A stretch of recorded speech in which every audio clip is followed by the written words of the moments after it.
And we're back with Andrew Rivers. It's been a sort of a wild week. I'm sure he's taken it in with his millennial viewpoints. And back in you're back in your condo. Are you working at all, Andrew? No, not. I just actually got off a Zoom comedy show, but we have not. I haven't been on tour at all recently. Seattle actually just missed phase 2. They were going to open up to phase 2, which would have allowed comedy at a 25% capacity, but because of a 1% increase in hospitalizations, that's the only reason we didn't get to. So you missed it by 1%. Now, did you think that was a fake? And are you saying stop the steal of that 1%? Yeah, I mean, well, I guess a lot of Seattle people listen to the show, so I just wanted to tell everyone in Seattle to stay home.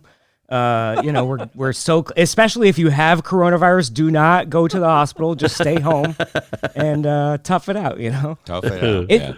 It does suck to miss it by 1% because it feels like we were gonna get a car if we got straight A's and we had 1 B+, and it's like, no, the teacher was a dick. You don't understand. Well, that's so thoughtful of you too. Yeah, like not thinking about all the old people who are dying every 6 seconds. Yeah, it's beautiful. Yeah, I mean, absolutely. I mean, at this point, what are we gonna do? I mean, we had a chance to stop it, Seattle's. I mean, we have good numbers. I think their metrics are good to open up. So like Los Angeles is so bad that like ambulances won't even pick you up now if they think you're gonna die. They just go, hey, sorry, throw them on the wheelbarrow or whatever. But that's like you remember Monty Python when you were a kid, right? Isn't that like that Monty Python thing that you bring out your dad? Absolutely, that was the reference. I'm glad you got it. Yeah.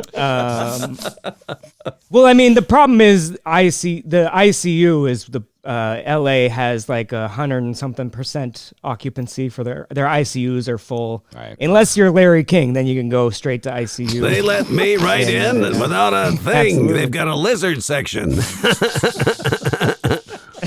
Yeah. In LA, when you call 911, they say, what's your emergency and credit score, please? And then that's how they determine it. Ooh. Don't give them ideas. That's a great idea. Yeah. For medicine. It's kind of funny. Yeah. We're not far off from it, but no. True.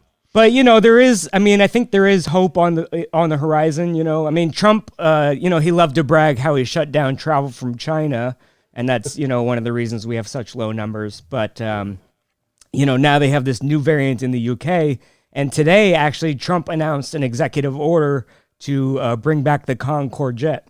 He wants the new strain here as fast as possible. Yikes. Do you remember the Concord, by the way? Does anybody ever? Oh, yeah. Did you fly on it, Ed? No, I did not, but I know that there were only certain airports that were long enough to handle the landings. Right. And when, so I was in Seattle, we were, and there's I guess there was a bad crash, as in there's not a good way to crash a jet. Yeah. And there's several. That coupled with the fact it was a supersonic jet, you could get to London from New York in like, what is it, 4 hours instead of 7 hours or something like that?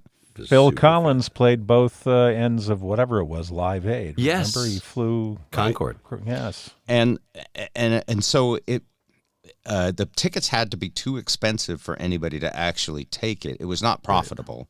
Right. And then it had a terrible accident, and that made when only the very rich have a terrible accident, then we don't want to repeat it. We can't have these. Yeah. So anyway, well, if I remember correctly, they thought that there might have been certain design flaws that made it more vulnerable or something like that. Well, I remember watching a lot of documentaries. Well, it was something like it was really like something like you have a garden hose and the nozzle falls off. It was literally something fell off the plane. No, seriously. Yeah. There was something on the runway and the tire kicked it up and hit the fuel tank. And it because the plane was just there's just no margin for error. Anyway, when they retired the Concorde, they had one on display at Boeing Field, and I got to go in and. Did you? Yes, I got to smell the leather of billionaires sat on. I didn't take up that opportunity, but I could have. Yeah. And the thing about it is, it was a very is another reason why it didn't work. It was a very uncomfortable jet, because in order to have the proper what do you call it, the wind, the aerodynamics. Yes. In order to do that, it was a very narrow little tube. So it was With a bent nose. yeah, well, it was kind of like Yes. a bent nose, and it was like a little sports car that you think is cool until you actually get in one, and it hurts your back just to sit in it. like all British cars. Yeah, that was the Concord. Anyway, so you do make me homesick for Seattle, Andrew, because you sent another hiking photo, and I guess Seattle has been deluged with like the most rain in many years, right? And even though it's known for its rain. I think a couple of days ago they said it was the third wettest start to a year ever in Seattle, and it's done nothing but rain until today since then. So we're probably past it. I mean, if you're getting close to the record on January 12th, For the year, January 14th, that's pretty bad start. No. So, But on the other Starbucks hand, stock has tripled. yeah. But on the other hand, going on waterfall tours has never been better.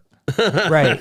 Yeah, it was nice. I mean, it wasn't too packed either. I mean, it was like a Thursday morning and stuff, but yeah, it's nice to get out. I mean, my my routine of exercise has sort of been slowed up because my lifestyle has become even more set. I'm used to carrying 8 bags through an airport and running to connect. My cardio is trying to connect to my flights. O.J. Simpson had the same issue. Yeah. Yeah. He was known for being on the run.